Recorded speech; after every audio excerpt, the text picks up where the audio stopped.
All right. Uh, well, I want to start maybe the conversation like officially. That thank you very much for being here. My pleasure. I invite you to have this nice herbata, as we say in Polska.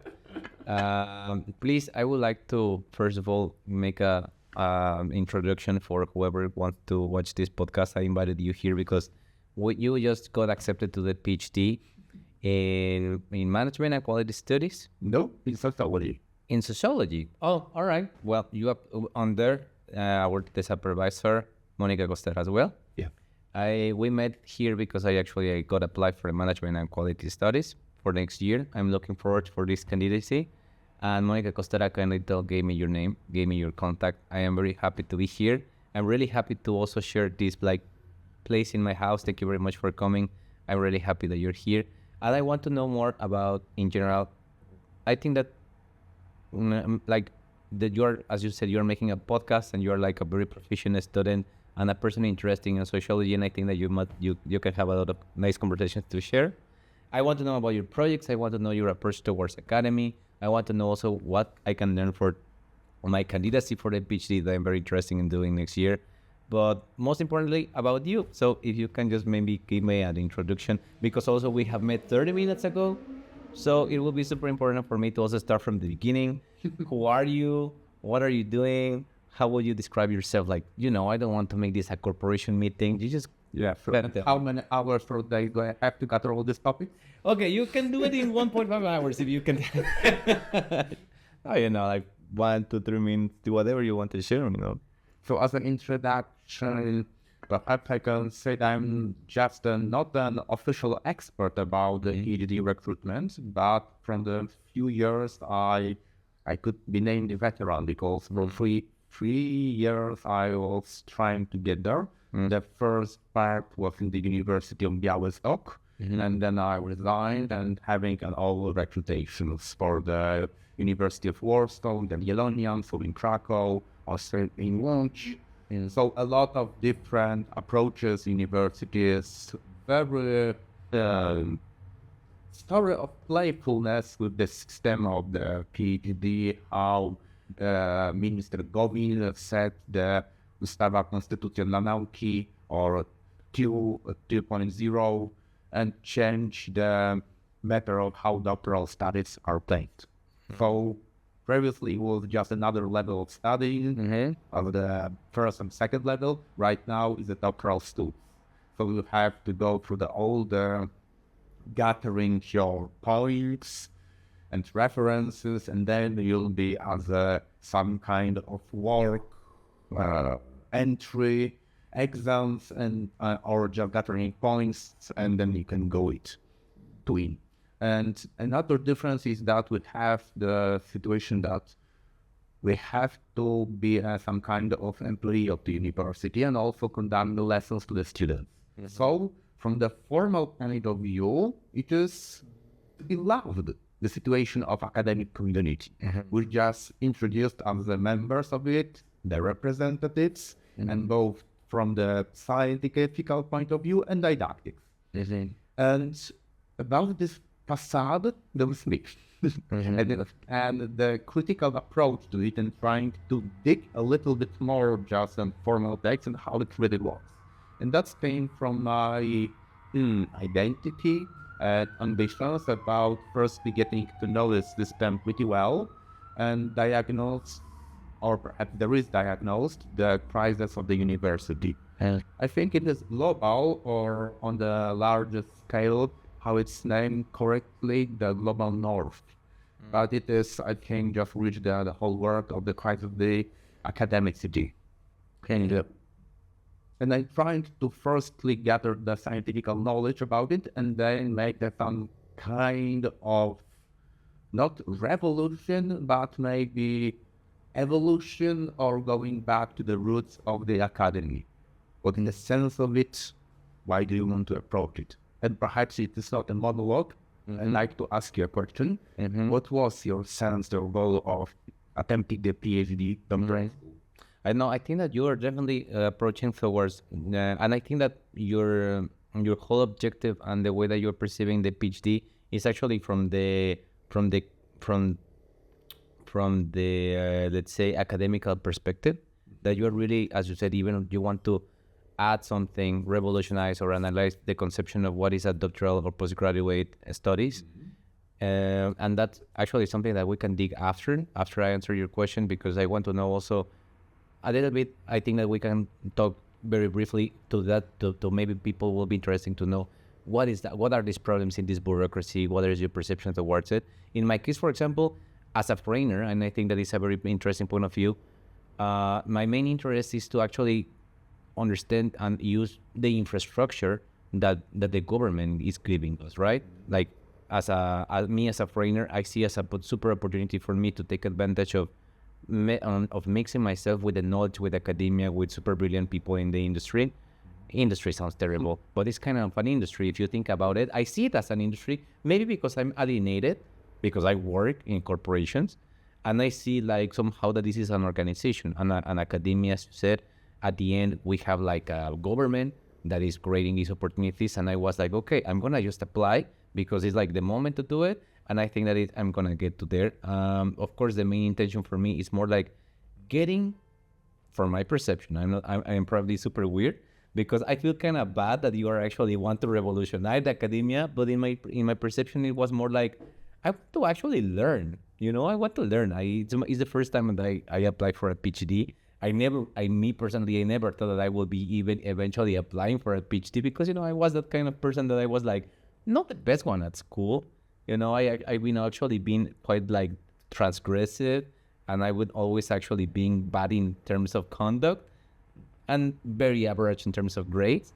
So me applying to a PhD, it was more like, first of all, it was like a cathartic event personality in my personality, that I was like, for some reason, I'm very attracted into investigation, like, like the normal work, like the normal things in life, like, working and paying taxes and going to make shops. It was really super boring for me. And I think that a lot of people in our generation is feeling like that. And a lot of them, I don't know, are like traveling the world, or like, I don't know, getting into video games. But for me, for some reason, maybe because of my family or my friends, I got attached to, I want to investigate. I want to know why. And then, like I've been always very like transgressive, my personality, and with the world that we're living nowadays, I was like, I want to analyze things, make papers, and what better thing than they even pay you and you can get along with other people like yourself. And that's the main intention why I got into PhD. But you want to investigate, but I don't really get what the roots of good quality life, or how the community works, or how the infrastructure and the system works. What's your interest? Well, I think that my interest was like, I have been doing this most of on the way that I have been, and I think a lot of people do it, that you see an opportunity, and according to what you have been doing, you approach towards that perception. Mm-hmm. So I saw management and quality studies, PhD, and I was like, well, I studied management, finance, and all this world of bureaucracy and administration and homo economicus mindset, because I was raised like that. Like my family has business, like small business. I'm saying that I come from these like roots of most of us, and I think everybody nowadays that are working under the logic of capitalism. And I was like, okay, I studied management. I understand what it is about, but I want to take it out now from the study of analyzing how management works. What is management, right? And not only in this like mindset of business mindset, more like in the organizational mindset, sociological mindset. And then, of course, when you mix it with quality studies, ethnography, sociology, for me was like, wow, finally I'm going to do something cool with the thing of management that I've been studying for the last 15 years, that is always be related to finance and companies. That is cool. I'm not going to sound like a typical hater of all corporations are terrible and working is like, of course, that is terrible in many ways. But yeah, I have also learned a lot, like I have learned how, there's no better way to know the enemy than working with them or like being friends with it, and, like it's of course alienating, of course it's sad, it's depressive, our work in many ways, but that's why it was my approach to come to management in a different way, to study it, to do it in Mexico, studying new ways of organizing communities. That was my intention, or this is my intention for Mexico. Okay. But for me, the first step that the management have different phases and different approaches, and there is I think it is very hard to say there is one method and then how to learn it, but it is different, very different approaches. And for example, the one I'm most familiar with is tool with self-organization. And it is, as from the management studies, it is quite critical for them, and especially it is trying to build community and taking the responsibility in the group.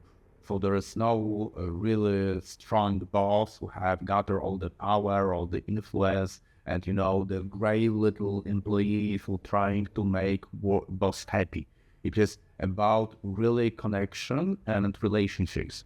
So yes, it is quite intersubjective for interdisciplinary, but I'd say, because it has many things. For example, the sociological point of view is how the community works and how the relationship with the theater organization, or what the implications are revealing the conflict, it is positive or negative, what's their all the rituals and so on. But for me, the greatest thing is to understand the true potential of human interactions above all disciplines, about or just in social science.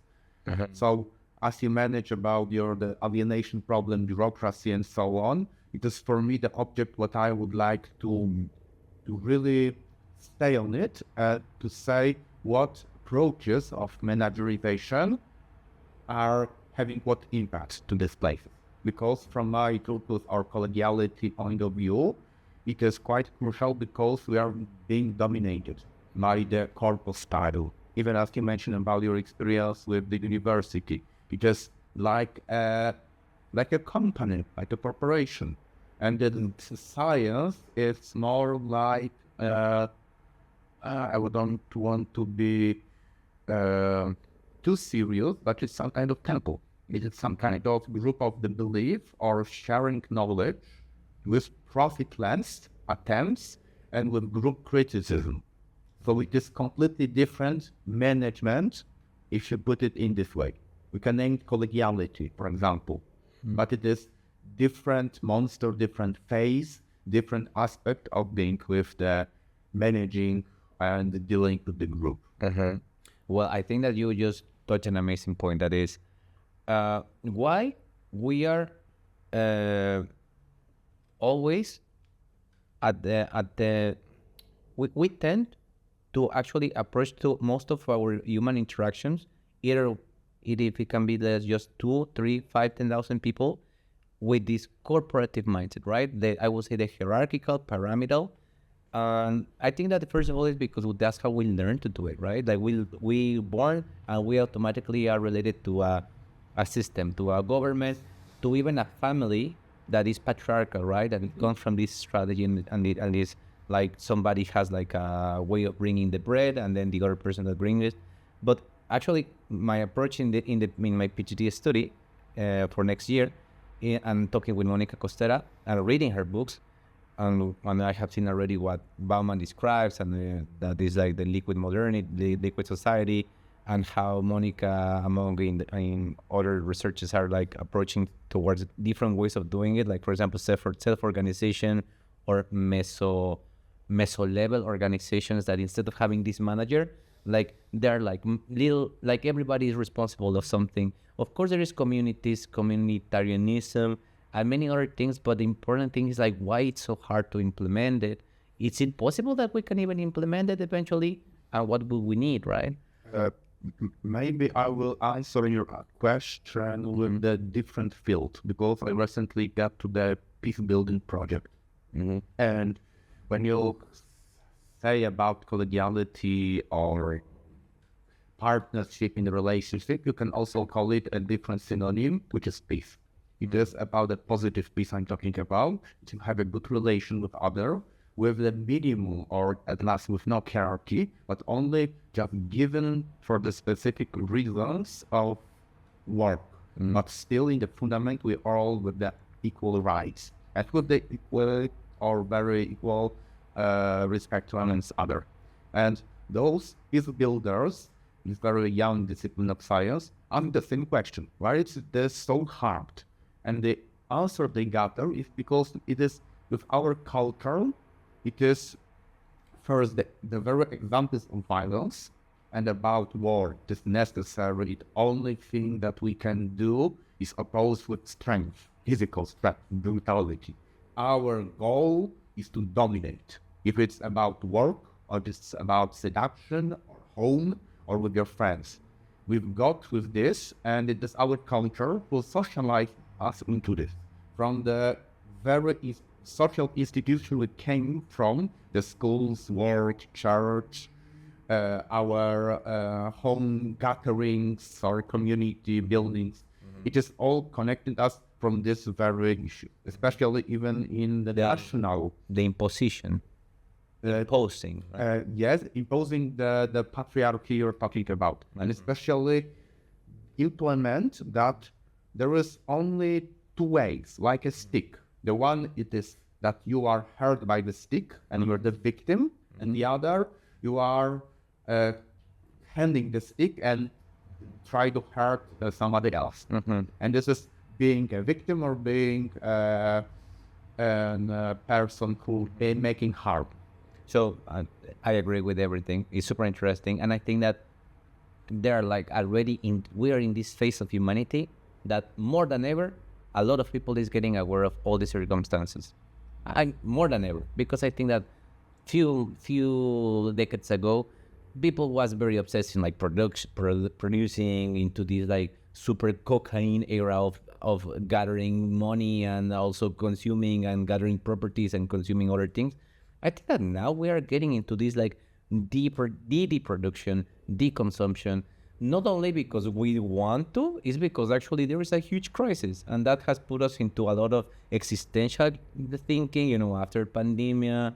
Right now, like basically the crisis is everywhere, and I think that this is not a coincidence. I think that it's something like a human process because, we're polluting as hell.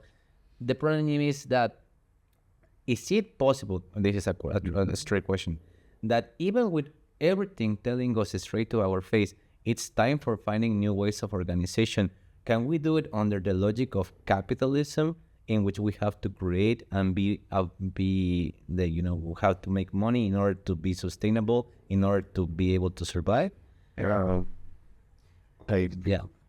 I want to stop with your question first. Both from me, from my perspective, the question is far more interesting than whatever answer I could get. Because your question is built on several discourses and make a declaration of how we see world in your very question. And maybe firstly, I would disagree with your strongest and most basic aspect of your presupposition, the things which are the core which you build on. I don't see the time at itself the same as you, because we are taught by Saint Augustine from the Middle Ages that the time is an arrow, and it changed from different direction. We used to have this kind of mindset. Now we have this, let's change to other. Okay. And there is some kind of vision of this time. Okay. I've got it different. For me, time is not an arrow, but a palimpsest. It is connected through the old, ancient or Middle Ages books or papyrus, where the layers of different interpretation of the same ideas. So for me, in all times, there are all the palimpsests of Greek managerization, collegiality, postmodernism, and it's all the making some kind of mixture. And it is very hard for me to say about the mind changing, about the building on source. So, for example, capitalism. Because it for me is all around here. Of course, can be one of the discourse more dominating than others, but still for me it is the potential in all. And especially just going back to your question, when you find out that there is a root of the system in us that we cannot think clearly, as I can see the Nietzsche book in the shelf, it is far interesting that we're some kind of not staying slave, but we're influenced by it. And for me, also to your question, it is not really changing the world above us, but first it changed my own mindset and see what I am wearing in the phrase of your mind, of my mind, what discursive I use, why have I socialized to them, because we are the social creatures and we're built from different discourses, ideas, and so on. So we reproduce this culture and say in the Bourdieu term.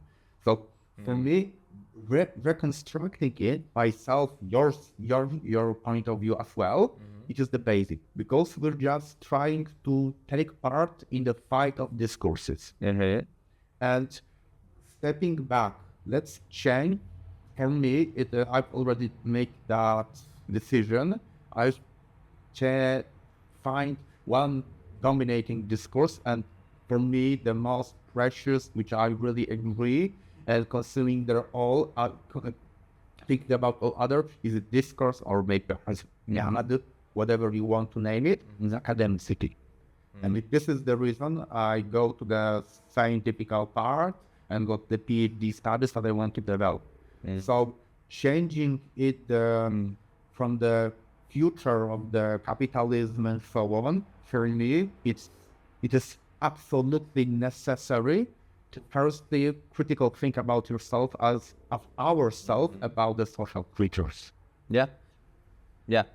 I think that you have just interconnected exactly what you have started to say about what was your approach towards academia, how you want to, or you see your potential in revolutionize the way that a lot of academia change and a lot of people pursue to it, and you have connected it with actually the best way in order to approach in a change is actually to start working with what we have, even if that means getting into the current bureaucratic academia that we are handling right now, even if it wouldn't be the most desirable way of organizing ourselves in academia. But it's what we have, right? And this is you're gonna get this PhD, that you're gonna be brilliant, and from there we have to start, right? No, for me it is different because I've taken it up, and for me it is no matter that I have a PhD or a professorship. For me it is no different, and it is only the bells or orders who somebody else will give to me. So for me it is absolutely no different, and I'm on this path, and to the end of my days I will be student. And for me it is this way. But addressing your previous sentence, I will quote my friend who just who's a specialist about violence, and she make a statement that is very thoughtful to me and make great reflection, because say that the domestic violence between, for example, husband and wife is a political type of violence. And when you see how it's all political, it is just the home isolated from the world. There is one husband, one wife, or child, or whatever, and there is a problem of their communication, and they keep each other for the fist or verbal. And how it could be connected with the political issues from the inflation or the migration politics and so on. And it is strictly connected. Totally. And why? What do you think? Why? Well, I think that, as you said previously, we're all interconnected with this intersubjectivity with many things in layers. Like, for example, as you said, the inflation. It seems to be just the prices of things raised, but that actually brings that we are changing our diet, our microbiome is changing, our stress is changing. The simple fact that we have to now think about changing all that is making us probably communicating or perceiving the world different, and that can probably affect our relationship. Or, for example, like the fact that we are having violence at homes. Most of it, I think, is nurtured and triggered by a lot of violence in the internet, for example.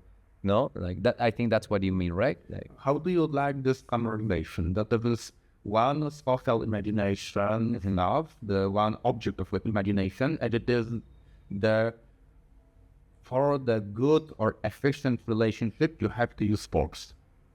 And this idea goes to all the levels of communication with your wife, with your business partner, with your school, with your employee, with your neighbor. about the for example, elections. And that is no matter what level you're interpreting, but the same idea. For example, you have to dominate others. As I mentioned before, the stick, that's just one, either you hitting with or being hit. There is another way because there is a partnership. There is another way of making the dynamics around. I know why. Because we were told about it, no? We were told, like, how do you get money? By imposing with your privilege and then a strategy. You need a land that it has to be imposed with a document that is yours.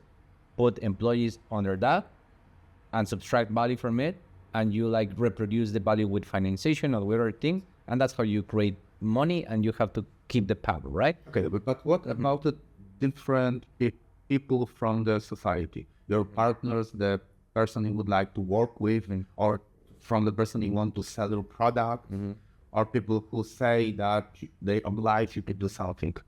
Well, we have lost, I think, many like strategies of either sociological and also I would say practical skills for creating other ways of negotiation that is not imposing power. No, like I think that's crucial of why it's so popular to now work on the corporative mindset. I think so. Okay, the corporative mindset, I don't know, it's for me it rings another bell because as you described this approach to money, to get even soft skills, to communicate with each other, to gather all the power, the influence, so on, there's some kind of the way of lonely or the person who is isolated and who thinks that all the environment is hostile to him or her. This is for no difference about the genders and so on. But the thing that for me, it is most important that you can collectively build something. And why? Not for greed, for money, for beauty, for example, in itself, for being good or being just rising the quality of life of all of us. Because it is a different approach for not only risk-taking and having how to measure how rich I am. From the perspective of others, I'm richer than this person or from him, from her. And from that, we're all in some kind of just rat chasing and trying to build ourselves against others or through others. Not trying to communicate, or for example, build. Like in the ancient or medieval times, we have guilds. And there is a most funny thing, because I reached recently Richard Stannett, who is the great sociologist about the material sociology and about the communities of work. We've entered the times when there is anti-social regulation about making a guild, making a friends, having possibilities. You are in this nowadays, in this mainstream, we're just numbers and trying to grow from the perspective of being some kind of pariah, the king. But still, it is not the collective good. For example, if we've got the integration camps, it is all very artificial. It is not making a real connection and playing for relationship for people. In just having a commission anti-mobbing, for example, and so on. It is just showing the lack of real caring about the relationship between people. The sense, how they speak to each other, what the rituals they create, what the sense of their all work. I have realized that the more I know people in the academia, I have realized that we are all it's not a coincidence. I think that most of us, we are sharing something that I call that we are very aware. Can you repeat? We have awareness. We are very aware. Okay. The fact that we can see this, because I totally perceive the world through your eyes, and I think that is because we have either developed, or we can even call that maybe there is some biological trait that we are sensitive towards how the world is ruling, and it's kind of not creating us conflict, but we tend to think that there are better ways to probably organize, especially because we can see the consequences and the bad symptoms of the organizations that we're having nowadays. What do we do, or what would you say that we can do? Maybe not us, the people eventually that is in the power and they are able to do the changes. We can start doing the changes ourselves by creating this video, for example, to start creating investigation. And the fact that we are gonna be working in different ways and start to create other values is the way that we're trying to change the world. But what is your approach towards all that people that is not in academia, that they don't have the sensitivity towards it, and they are trapped into this repetitiveness of the rat race, the hyper individualization, the liquid life that they are living, in which everything is disposable? How do you think that we're gonna be able to survive to this hyper-modernism in which everything is like scrolling down in Instagram, consuming just because you just have to get it? Or people are nowadays just like not even finding pleasure or even a purpose in whatever they are doing. How do you think that we're gonna be able to eventually bring some sort of value with our investigation? Or let's say that eventually you are capable to do some changes. Do you think what approach do you think it will be the best towards following as a whole? Let's say as a country. Let's not talk about the scale. Answer in the far lesser scale, but on the personal, individual person scale, because the country is a collection of it and the mechanism towards it. But then the most crucial thing, the milestone for it is to have a space to reflect. And in the situation of the Instagram, as you told, it's making all the just having out of just taking the opportunity to reflect from us. And I would firstly say from the situation of having a great relationship or even a partnership or romance, of affair with yourself. The first thing, and just apply the quality of life and ask yourself what you want to eat, how would you want to go with yourself with the day, and having a respect towards yourself and treating you as the best lover, friend, partner you will ever have. That's from my perspective, the private one. But it reminds me of the old friend of mine who was in SGGW, and she was in love with pigs. The pig, as an animal. Animal. All right. And she was trying to establish a thesis that if pigs can be treated as the same animals as a dog. Definitely. Yeah, it's a very nice topic. and her approach was yes, of course. But in fact, after her research, it turns out that no. And the reason of it is that pigs are too creative and they want a lot of attention, and they're very sensitive in emotional way. So you cannot leave the pigs for a longer period of time, and you will have to really be in a situation of collective of the interactions with the pig. Wow. And that's amazing. And it's also another step for me is amazing. And how do you deal with such creative, emotional, sensitive being to be in the horde, to being in the slaughterhouse or whatever? What's mechanism, social mechanism you do for them to be absolutely brain dead? Even if there is a situation that from the personal perspective on one house, there's almost impossible. And you do the stuff as from monkey's perspective, from the human being, as you're doing together with ours. So you make the lights, all the embellishment of life, taking your attention. You permanently don't know where to go because you should have an order to go somewhere. You have a lesser light, you have all the gathering in your mind spots who are not consumed but overwhelms you. And then you can be as a creative pig or human, because there is no difference in here, and just live your life without troubling those who are ruling. Live your time, live your life without what can you describe? A reflection and about the situation of under-stimulating times. You mentioned about the fluid modernity. So we're bombarded with impulses.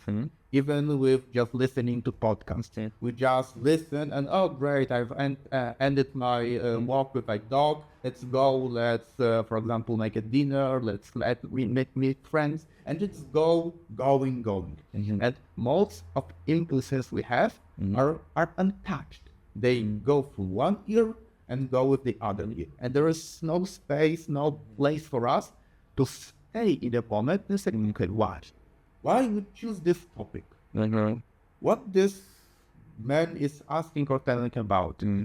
Now I'm gonna play as the lawyer of the devil, because like the typical neoliberal economist guy from that is like very logical. Now I will tell you like, well, if we are all gonna be hippies, if we are all now gonna think about life and how to approach in a humanistic way towards life, who's gonna make the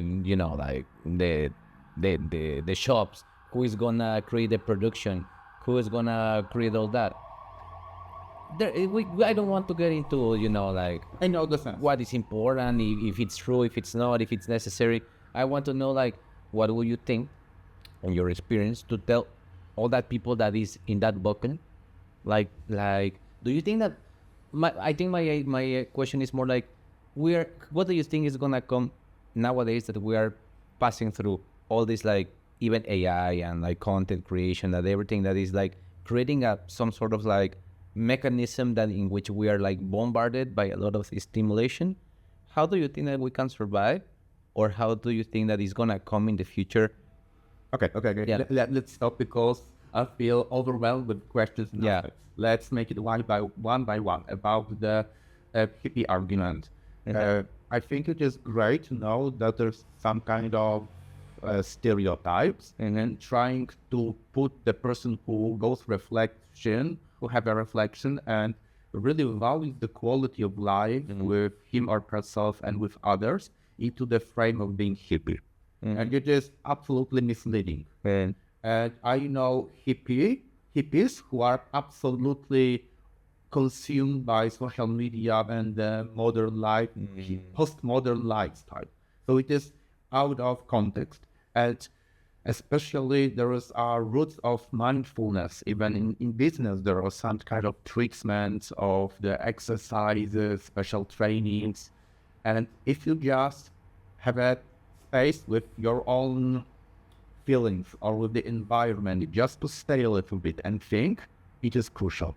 And if you treat yourself and your environment as the greatest friends and lovers, it will guarantee you that it is your own, you have an opportunity to create and to even forge your own identity. So it is not situation that those who thinking about world, the quality of life, or just people who haven't got a job, just laying on the couch all day and still. And for me, it is the greatest reason, for example, to build with sense. Whatever you're working, you're on the blacksmith or the highest manager of the corporation. If you have ability to rethink and to analyze the life around you, are all the simulations, meetings, your thought experiments, you will only grow the quality of your life. So it is the first step. It is connected with the other part, the second part of your question, how to manage it. Firstly, you, for example, alcohol addictive. Firstly, you have to make a statement. Then, for example, let's check if I'm absolutely Recognize the problem, no? yes. If I have a problem with social media or with thinking with myself. For example, if I have a space, there's nothing distracting me, that conversation with myself. When I'm washing my tooth and watching myself, looking into my eyes in the mirror, I can have a conversation with myself. And then you can firstly, how do you feel? What's your reflections? What emotions do you feel that something struggles you? And have a really contact with yourself. And for example, the conversation, and still it is some kind of slow life, and having a finding an opportunities to be offline with the media and friends. For example, one of the greatest opportunities, as I mentioned, to brushing, is falling asleep and making the situation that you put away all phones, computers, even books, and try to talk with yourself. It would be it could be extremely tough, firstly, because what should I talk about me? I know everything about myself. And yet, firstly, it is not the truth, because there are great depths in yourself that you haven't discovered consciously. And the other, making a relation with yourself. For me, maybe it is a background of some kind of a sexual basis, means have a dating with yourself. And one of my master was Becky Dodson, the great sexuologist, and she find out the therapy for non-orgasmic women. And she make special treatment and kinds with the methods that got all 90% or more efficiency, and get the situation that women are getting the pleasure with the firstly allowance and the ability to communicate with their body. Also provided for example, body sex workshops to them to communicate with their clitoris, with their breast, with their imagination, their relation with self, their relationship with their as the human being. No matter what sex you are, it is just yourself. And when you can connect with your body, with your emotions, with your thought, with your social surroundings here are influencing with you. It is for me the greatest thing, and you have to be aware that this is really a tough work, and you have to fight for your own time with yourself, because all the mainstream and all the infrastructure environment are trying to reduce it. Betty Thompson, you said? Betty Dodson. Betty Dodson. She's named the mother of masturbation. And she was your master? It's private master, because I have some kind of correspondence with her. She died 2 years ago. No way. But she's got followers, the Kalindros, who are just trying to continue her work.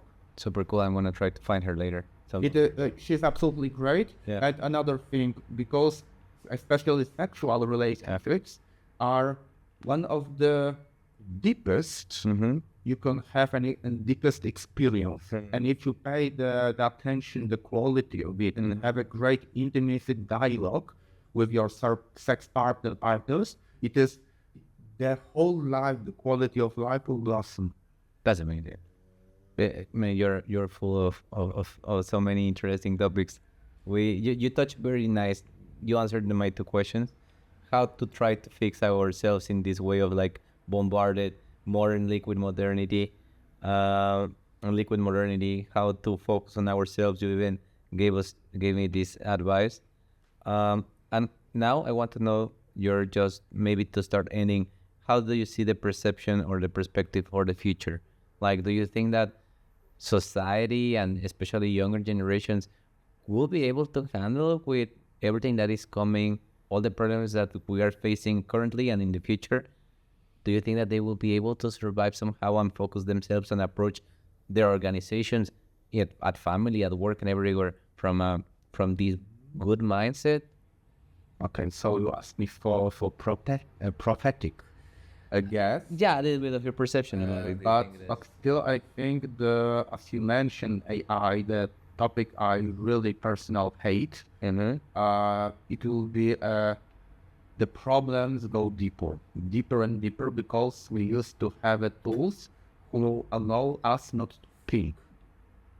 As you mentioned about the situation of the common lifetime in your daily routines and so on, and with AI we have a still greater and greater enemy with the other fields.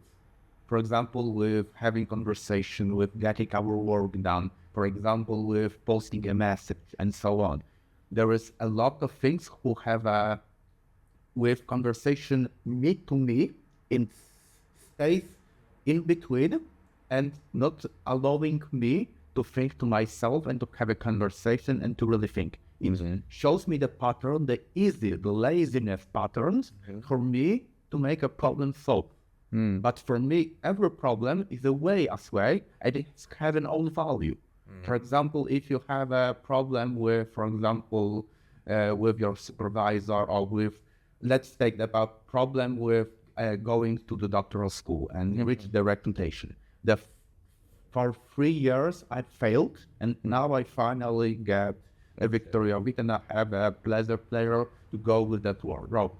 So if you have the situation that I have a problem how to get to the PhD school, and you ask, for example, ChatGPT, it will just make a statement and so on. But it is all in the flattest layer, the most, the tip of the iceberg, that you have the real understanding of this world, the situation. And for example, it can be a tool to help to gather this information, but still the thought process should be yours. And you have to force your ability to think, to critically think, to strategize, and so on. So ChatGPT or another person can give you some tips. For example, you have to gather points from the articles, from the conferences, from the projects, and as well for your dissertation proposal. It is common knowledge, and we just can draw into it. You just, we know everything, but don't understand. But situation, if we got, especially the conversation, with the situation of being with others and with myself and have a really contact, we can get the deeper understanding of these issues. For example, the projects. On yourself, you won't be able to do any projects. I'm talking from my own experience, because I wrote several proposals for projects with a different academic, business, NGOs style, a situation that is, you cannot do it without the partners, without the organization, and without the knowledge how the system is really working, and in fact, mostly how to cheat the system and to get the ground, the money, before or in attempt for other proposals who are maybe equally good. Or most importantly, the system is already based on cheating first. Like that's how the system is itself working, right? Yes, the cheating or... It's like how to get to be a president. You cannot start by just being good. You have to start from being bad, for example, let's say. Or is as an example, no? Like... Don't understand your example with being president. No, like what I mean is like sometimes to approach in things that are gathering like sponsorship or other organizations, you have to somehow like at first start from how to conceptualize the political situation, the economical situation, instead of the project itself. Okay. It was like a question according to what you were saying, that you were facing problems. Okay, so let's take one example of the president. For example, Lech Wałęsa. It is one of the famous presidents in Poland because his action was one of the crucial to live from the communist countries. And his non-violent protest from the simple employer, electrician. He hasn't got a social background. It is not thoughtful and academic background. It is about being pissed off and ability to organize in a peaceful way. So it is the way that you have a motivation, which really is, you can feel it in your bones. You don't agree with something, and then you add a collectical knowledge about, for example, how to protest peacefully. It is the crucial point. With partnership and ability to gather in person, as for example, Emperor of Rome, Claudius, Tiberius Drusus Nero's Claudius Germanic, said, this is the only thing for me as the emperor was important, that I have ability to gather with my own circle the people who are wiser than me. And ability to think with using them, not trying to be, I am emperor, I am always more thoughtful, brilliant, more better looking than everybody else. But still, the situation that they have a kind of politeness and ability to really shine with the stuff that people are really good at and have ability to speak for them, and let's come together.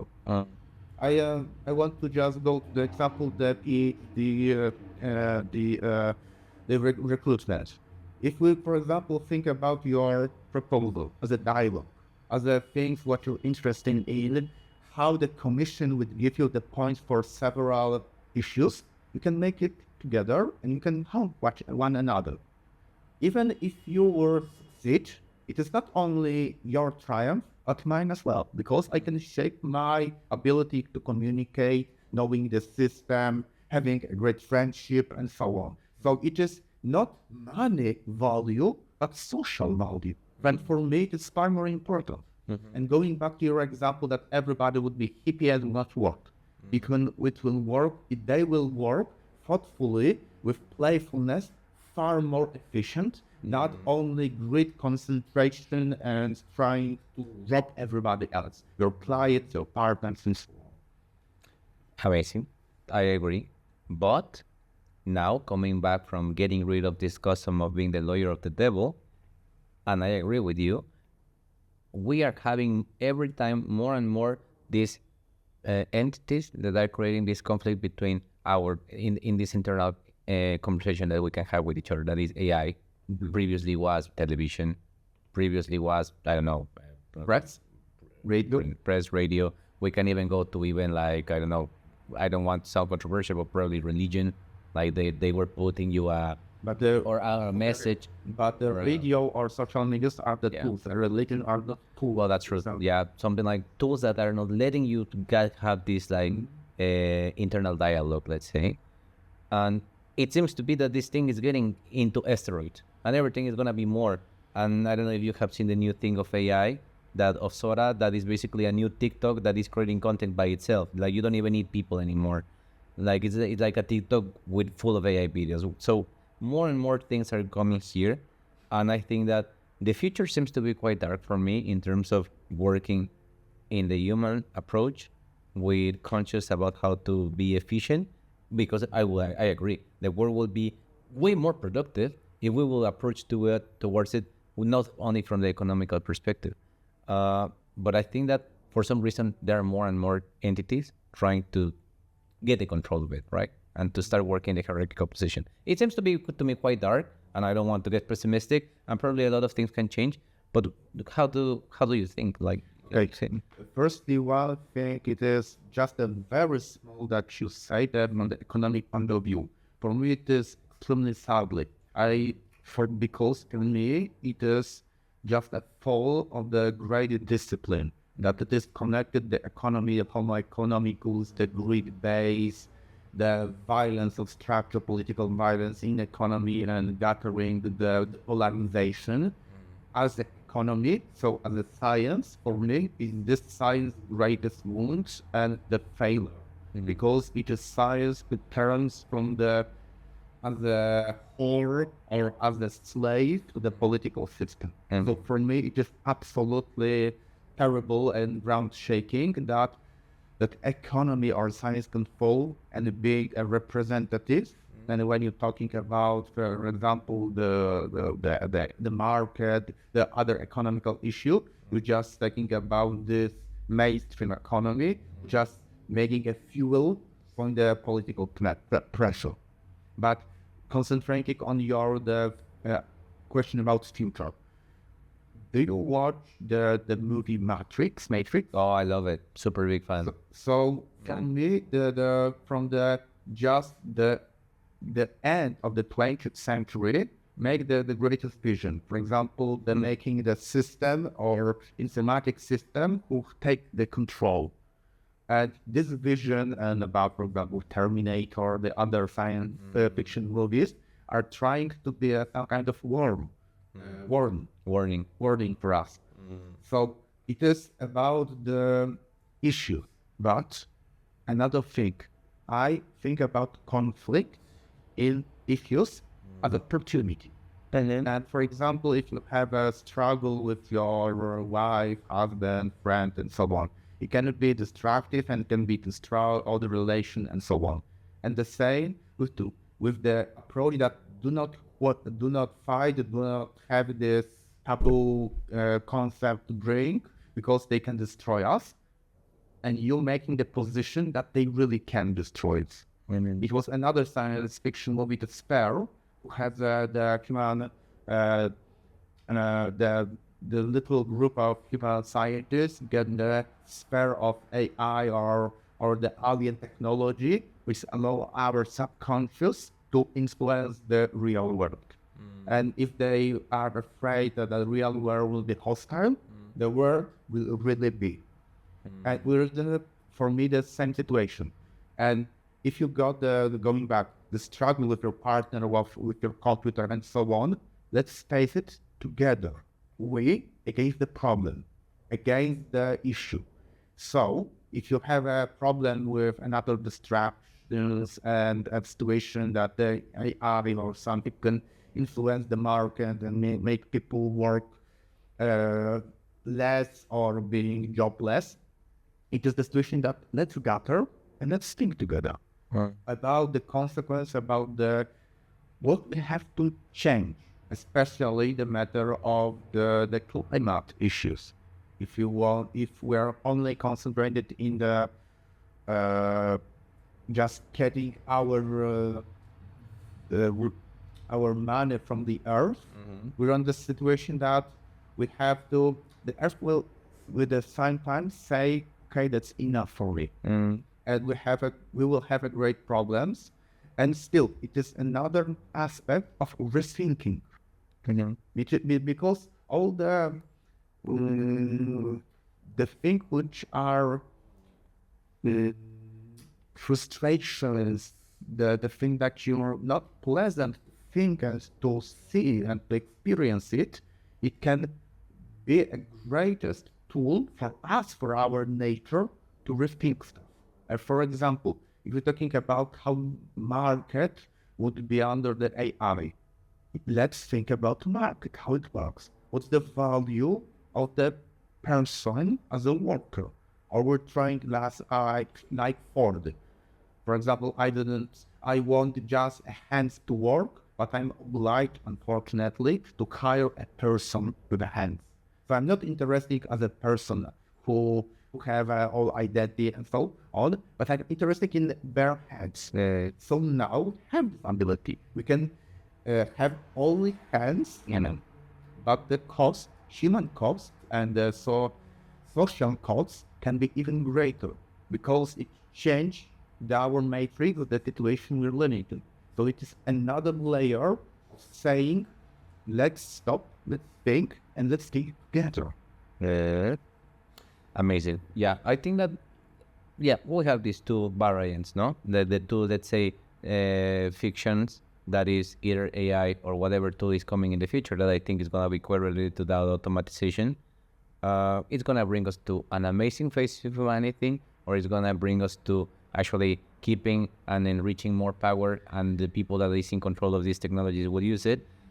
But I think that the most important thing is to start inviting to the people and ourselves to try to share this thought that we have to use it. Yes, and thank the discourse, because as I can quote you out of the memory, what will be the measure of the situation of human being? As AI will change it or not? So the human being or the society is a kind of victim of it. And if you get empowerment, if you get what we're going to do it to keep our humanity and the quality of life, it will be the different approach. And it will make us more in control and saying it is great opportunity for us to work from other problems. I've got from the academic point of view, AI struggle, for example, with the text that our students are obliged to write in the end of the semester. And nowadays it is common that the texts that were supposed to be written in several days, weeks, perhaps months, or in semester, are now created with a few seconds by AI.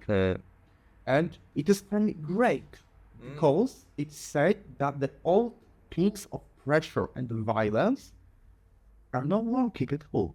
Because the idea is to be a long life learning students, to have a good relationship, to be fast life, by the problems we're talking about. So only forcing you just to write it and to check it, not giving any feedback, and then finally, as a result, have a number, 2 or 5, and you to be able to go with the partial further. It is not working, and I love it. This is one of the examples that AI can be a great thing for human being, because we have to force new tools which are not violent. It should be, for example, okay, if you have an opportunity to check and gather flat knowledge with every second, let's compare it. Let's talk about it. It's make an infrastructure or architect choice to be possible to have an interactions. Because if the student have an aspiration, and it really makes him or her mad about the problem and why it doesn't go, of course he or her can use AI, but as a tool and to rethink it, to use it and not to give all the power. And then with AI, with the collective, with our friends and professor, we can use this skills for reflection and build, for example, a model, a simulation, a prototype, then test it, verify, make it better, and then go. So it is the real case where the homeworks are made. I actually wanted to ask you, what is your approach towards this new tremendous tool that is the LLM, the ChatGPT and Gemini, towards academia, right? And you just mentioned it, and I personally I agree with your point of view, because I actually was talking with another PhD applicant, and she told me the completely opposite, the super conservative way of thinking. Like AI it's proven already scientifically that is making us dumber, that is actually turning off some even regions in the brain, that we're basically getting like coming back to monkeys, and this the modernizing our society. But it might be yes if you use it a lot and irresponsibly, but I think that me personally, in my experience, when I am writing something, the fact that I can have some sort of like bouncing my way of thinking, and also using it responsibly, and also like asking a lot and verifying the information that ChatGPT is giving me and reflecting about it, have improved tremendously the way that I am writing or the way that I am approaching towards points. That, being honest, I think that I wouldn't have done it if I wouldn't have this LLM engine that is basically searching in all around the history of investigation. But I agree that it can be a little bit complicated for understand for the old academia, right? Because they don't have this strength to make you work hard, right? To like some sort of like explode your way of mindset, and it's gonna definitely change the way in which we make investigation in general in all aspects. But I share with you the same way of approach if we use it responsibly, right? But one thing with your example of the previous guest of yours, said about there being dumber or being, I think just when you just think about it, this is not firstly that conservative people, I think this category because they made some kind of fake list from the just trying to hide things, that the imagination of work, when you say about, well, we previously were talking about the idea of people, of working together, having interaction. But if you get the idea of, are people good? Are people smart or dumb? It is just a reflection and maybe some psychological point of view, but it can be a great experience just to say, with the context of ChatGPT, what is the real imagination and thought about society, human being, and so on. And if you say that ChatGPT will make people dumber, even dumber, so first they're dumb. Yeah. And I can hazard a guess that this is quite a jealousy, that there is another tool to use this dumbness to the profit of others. So if the people are dumb, then we force the tools to control them. And there is another tool to control dumbness. I feel envy. And if, for example, if you think that people aren't as smart, can do anything, they created AI. So are we really done? Or is the situation that, for the conservative or for me, violence point of view, that's the polarization that among the people, there are people who are smart, who has a great IQ value stands, and the other who are dumb. And this kind of polarization is absolutely mainstream for me. And if you think from going back to the example of Valenza, he was just a simple working. He will fail the intelligent test, I'm quoting, but still has ability to gather all the people and to make a non-violence revolution. And on the history of conflict, they are one of the greatest examples. With the less blood spilled and transforming peacefully from the communists and giving away the power. Can you imagine that? And then compare it to the people are dumb. So from the 80s or 70s, a dumb worker who wouldn't pass an IQ and a level test, and they're making it a revolution. I agree. So it is about the pressure and the violence of how we make references of how we provide any measures of human intelligence or emotional intelligence and potential. So when I hear the statement that people are dumb or will get dumber as something, it just calls me the situation that like imagination of people are being dumb, and let's be not dumb and use this fact, making them even dumber from our own profit.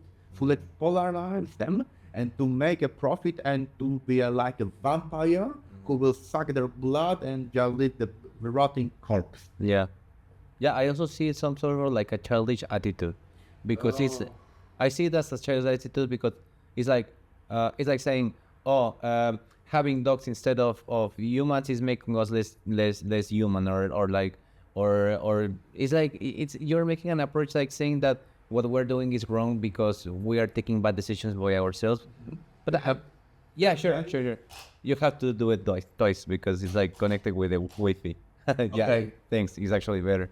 And yeah, it's actually, yeah, I agree. For example, I can see with my nephew, he's like a young generation. Let's say he's 15, and if he's eventually watching this, I think that he's, for example, having a different way of intelligence. Like, for example, I can see that he's not able to articulate a whole conversation, and I think most of it must be because they are in the internet, in the computer the whole day. But the way that he has the internal dialogue already with himself is completely different from when I was 15, because he's way so aware about so many things, because he's fact checking everything. Like right. You cannot tell him anything because, as you said, we don't have any more power among them. They have access to all the we have it, but we sometimes are lazy because our generation is still not that connected to the screens and stuff, though. I think it is about making the different groups, are young, old, people who are lazy and who are not. I think it is great thing that, as we mentioned about the human being as the species, as our society, aren't dumb. So I will go that children aren't dumb either. So it is intuition, they have the potential, they have a different breeding or different environment they grow up with, but they still have the potential. And when I will go through the edge of Sun Tzu and their strategy to destroy the society. They're the war. Yes, the aspect of when you want to destroy, you have to antagonize youth from the old, ladies from gentlemen, people who are the great with the rich and poor. No? Yes, and from the example with the higher education or lower education. And for me, it is very dangerous to say that our group are having a power or would like to have a power, but still, it is just like a stick. You have a power or don't. But you can drop the stick and together have power. and add their potential to the common good. Yeah.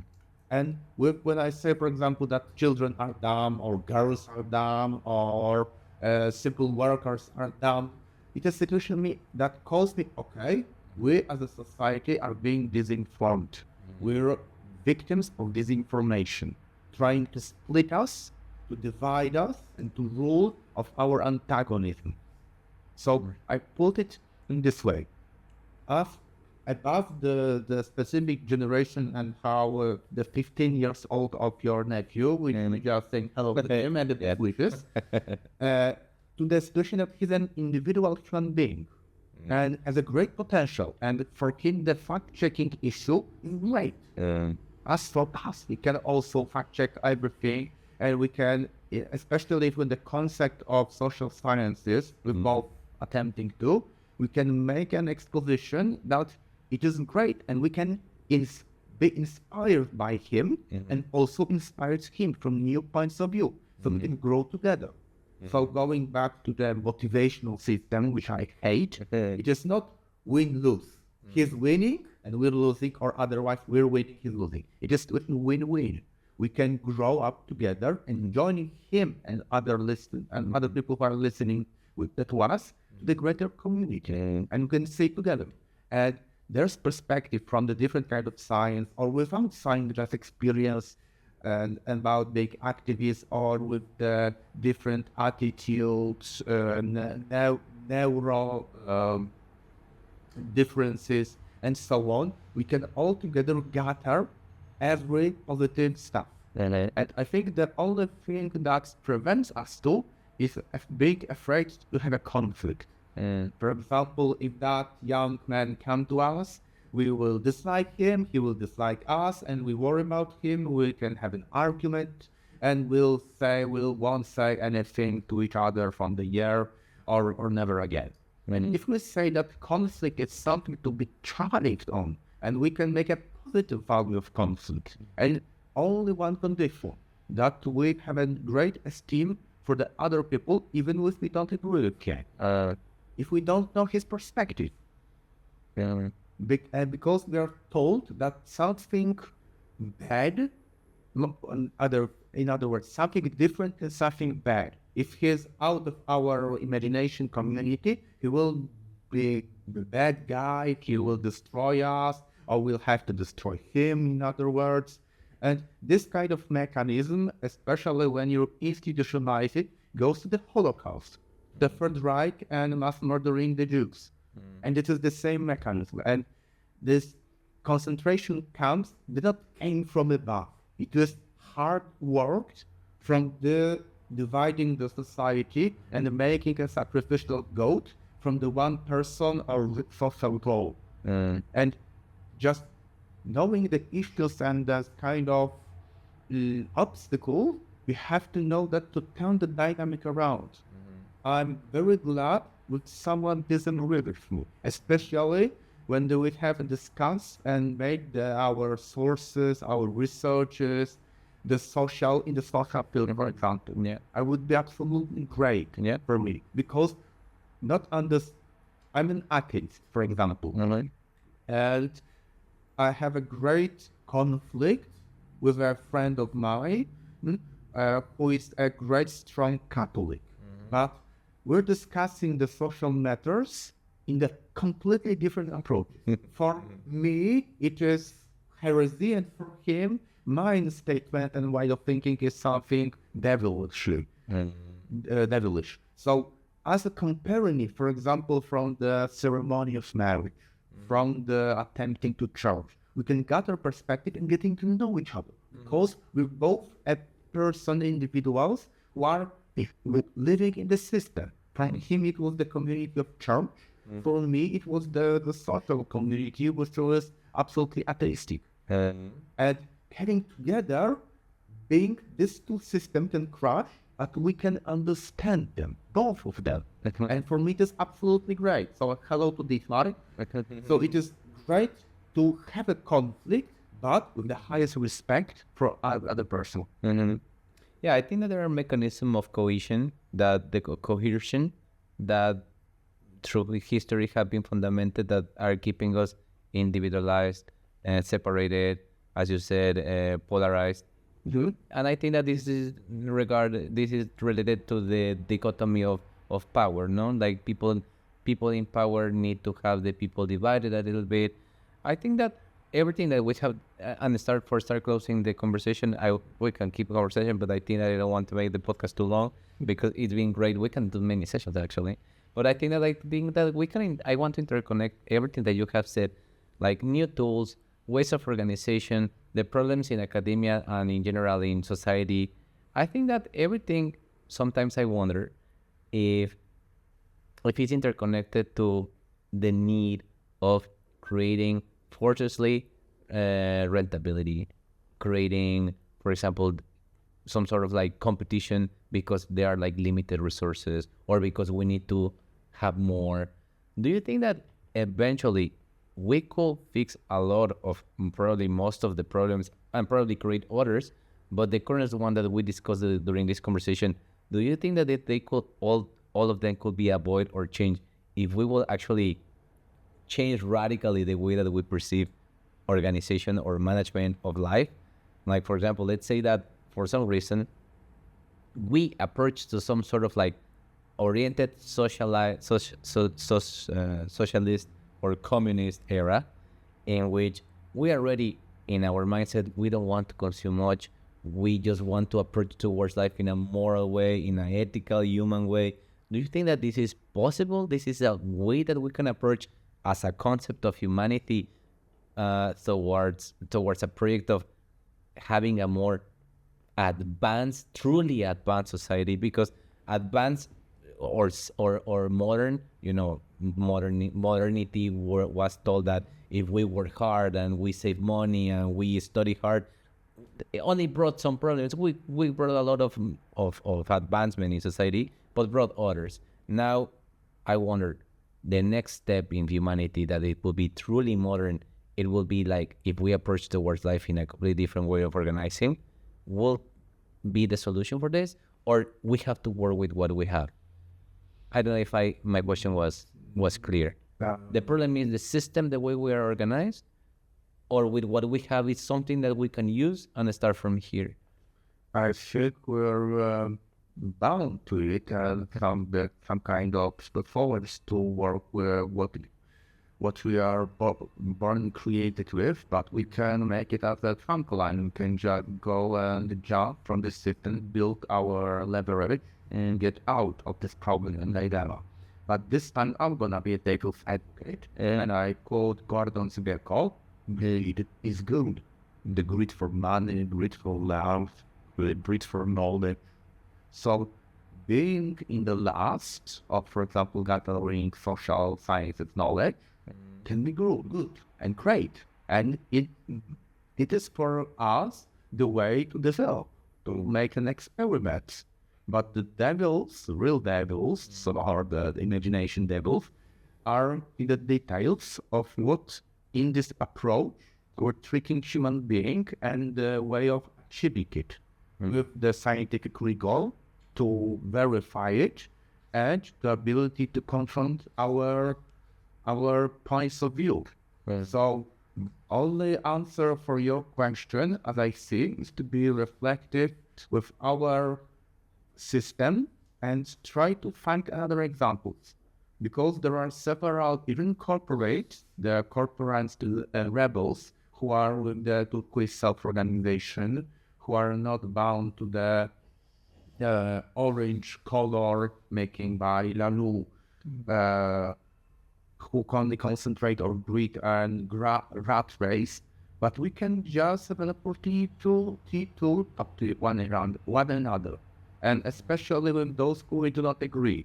One of the education of the subject was very fresh in the public schools, the civil education, said me a great thing that in her classes, the Polish classes, and by the way, with the civic education as well, she asked question like, okay, what do you don't like in our program of the education? For example, what lecture you don't want to have. And after this, she asked why.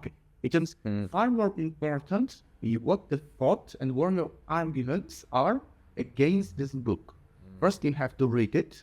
Then you have to make a statement and really verify. And far more, it is not only the exercise in the classroom, but if the person succeeded in really making this statement and making some kind of declaration just to get rid of this lecture, they will go to the classroom and they discuss it from the people who like this. I think, no, I like it, this should be keep.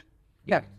So they make a collegial decisions and about the program, especially for other generation. Some kids feel responsibility for the next classes that will come, and all their decision is made to keep this lecture or not. So it is absolutely great because they can think about common good, their impact for the quality of lives, and really choose very carefully and mindfully what lectures they will bring and how plan to talk about them. So if they make a statement, okay, so for example, destroy, get rid of this lecture, and it will be collectively and thoughtfully done, what other lecture can be given and what other lecture can be taken off. So this is the next step for their not only ability to work with analytical and rhetoric point of view, but only at their creativity. So look elsewhere. What lectures have a great impact for you that can really teach you something, and then have a statement to provide it to our lectures. And then others oppose him. Say, I don't read this book, or I don't know, I don't like the name of the author. And through this forging the process of dialogue, they can make a really great community. But it comes to the institutional environment. That after being a class for the 2 years, we lost the contact with each other. We're not being a really group who have a, really like Hellenic aspect of being together and discussion from the young child to the great beer man. So it is the aspect to communicate informally. Our time and our mainstream forces us to keep our social institutions being informal. Like, for example, in Polish history, we've got the times where we are just not being present on the map because we were just taking apart from different other countries. And it was illegal to be a Polish person. So we can get through that inspiration and form our own institutions, informal relationships to keep it working, to keep a discussion. You mentioned about the previous podcast and so on. This is great. I feel honored and thank you. But for example, we can make, the situation that we can focus on the issue in the practical way as you get the background. For example, how to get to the clinic status. With this holistic point of view, what can I do? What is my aspiration? Why do you want to be a doctoral in doctoral studies? And what the system of doctoral schools are made of, and what they implement of our life? And further, can we really be a scientist and using it, for example, in the business or framing the business in Mexico City? So or in Poland, or having a union between Poland and Warsaw and Mexico and provide other countries that you can really work. So it is not podcast done, see you again, and never have a contact with the topic and the person. It is some kind of never-ending story, and playfully join it and shape it, and have other points of view, and try to make it with the greatest bliss and attempt a careness to have a groups. For example, to add a different institutional approach for doctoral schools, or, for example, from the managing business in Mexico. Man, I actually love the way that you respond to the last question, because you responded it very fast from the beginning. Doesn't really matter if the problem is the system. We are condemned. It sounds bad, but we're like condemned. We're victims of the moment that we're living, and this is what we want to work with.